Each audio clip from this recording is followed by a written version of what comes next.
Hey guys, how's it going? It's Invicta TV here, and I'm going to be doing something a little different. I loaded up into Clash, and in case you didn't see there, my Sun Singer was not up there. My Warlock, rather. I'm running Bladedancer. I was not having any fun in pubs. I think pubs are really freaking lame right now. This meta is terrible. It was objectively just incorrect decision.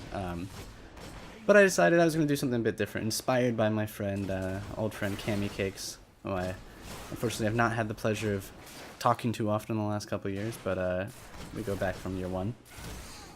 I saw him play a Bladedancer, and it gave me a bit of inspiration, and I figured I should go ahead and give it my shot.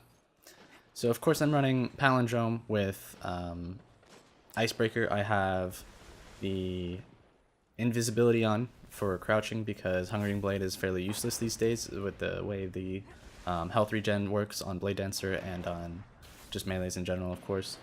But then I also have, this is my first game with it, so I'm also getting used to invisibility times and stuff. Look at that terrible spawn.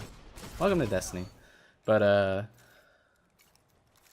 yes, obviously I'm running with invis, and I'm still getting a bit used to it. But invis is pretty bad, but it's also pretty good in pubs.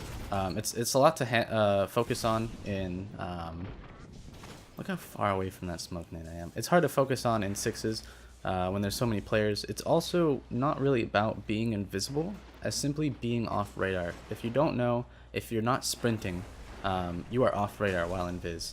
Just not sprinting. You can jump, you can do anything. Just as long as you don't sprint, you are off radar while invisible.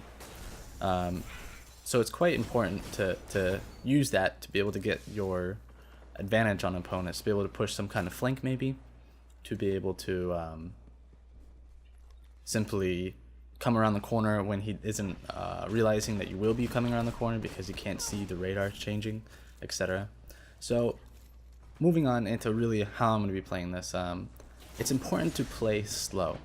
Now I'm using, like I said, Icebreaker, so bodies are totally within my ability, but it's important to play slow. So I don't want to push this corner right here. I don't know if that guy was weak.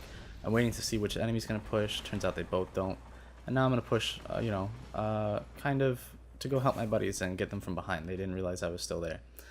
Fortunately my buddies did take him out, but I don't know, this meta, man, I'm just trying to like focus on like why I'm playing slow, and it's just because if you play fast in this meta, you just get wrecked. Primaries are shooting all the time. You can't look both forward at the guy in front of you and to the side and get the guy next to you as well in this meta. There's no 100-0 way to kill somebody like there was in previous metas with shotgun. By the way, obviously my Bladedancer I have invis on, and it's actually pretty easy to use the Bladedancer. It's in this meta without shotguns and stuff. You just kind of want to use your your surroundings to your advantage. Look at that. Look, I'm invis still. I use that invis when I finish my super to make sure I was invis still after. That guy totally would have killed and smashed me instead if I wasn't invis. He probably would have gotten a double with me and the teammate behind me. But instead, I was invis, he didn't know I was there, and I was able to handle him.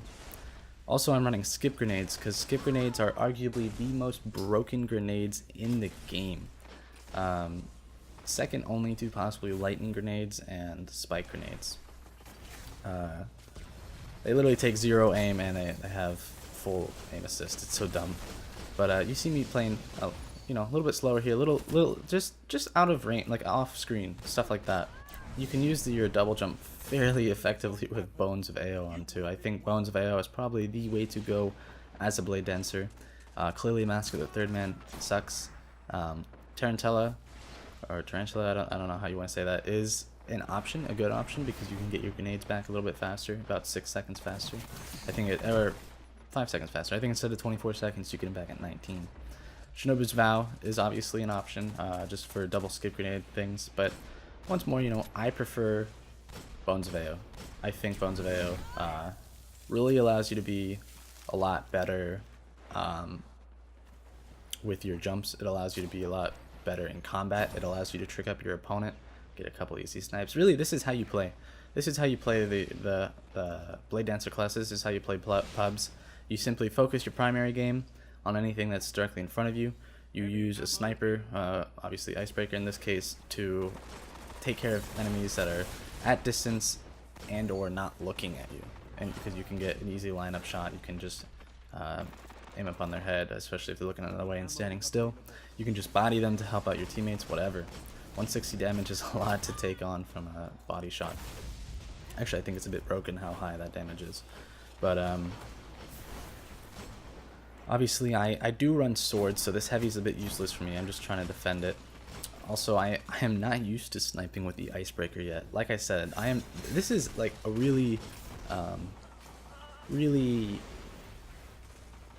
want to say kind of like lame gameplay. This is me not at my best. This is me just playing the class the way I think it should be played. Like I said, it's the first game I hopped on with the class, and I typically play Night Stalker when I play Hunter. So I've got no Bladedancer experience since I played it a little bit in year 2 as a sniper back when Quick Draw was better, and I used Blink. You know, I have no experience as a Bladedancer class in this setting, or in anywhere in recent history. And yet I end up going, I haven't said it yet, I end up going 22-3. So, you know, not superb, not over the top good, but decent, and a good score, 7.33 KD. You know, here I get a little baited. Unfortunately, that Warlock melee is too easy to use. Yeah, I mean, it's mostly about focusing your primary game and using that special weapon, that Icebreaker, some kind of sniper, to just take out opponents from afar, to just change the advantage on them, you know. Especially when people are rocking hand cannons, it's easy to use Icebreaker to basically finish off targets, or put them low enough that you can get the advantage with your primary. That's the end of the game, guys. I will be doing a better job on the next video for Bladedancer. I just wanted to kind of do like a early take on it. You know, this is my first game with it, and I ended up doing decent, definitely a good score for today's meta. And I'll be getting more into the actual play-by-play of it with the next video, which will come out tomorrow. So until next time, guys, this has been Invicta TV, and I'm out. Bye.